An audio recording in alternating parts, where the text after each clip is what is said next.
Siniship na agad ng fans sina Catherine Bernardo at Daniel Padilla na makasama ang mga idolo nila sa ASAP England.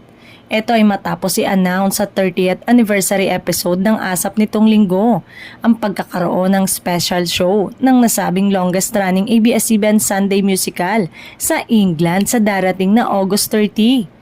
Wala pang masyadong ibinibigay na detalye ang mga management ng ASAP para sa kanilang England show, pero abangers na ang Katniel fans sa United Kingdom. Handa na nga raw silang bumili ng ticket para lang makita ng personal sina Kat at DJ.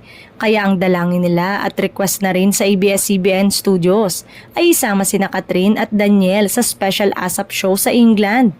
But of course, hindi naman sila nangangarap na magsama sa isang production number ang dalawa, pero okay lang daw kahit magkahiwalay katulad nung Kapamilya Christmas special last year kung saan ay napabalita ngang pinuntahan ni Daniel sa dressing room si Catherine at binigyan pa ng flowers. Sana nga dalawa sa mga makasama sa ASAP England, sina Catherine at Daniel, lalo na ngayon na parehas naman ng naka-move on ang dalawa at handa nang muling makatrabaho ang isa't isa.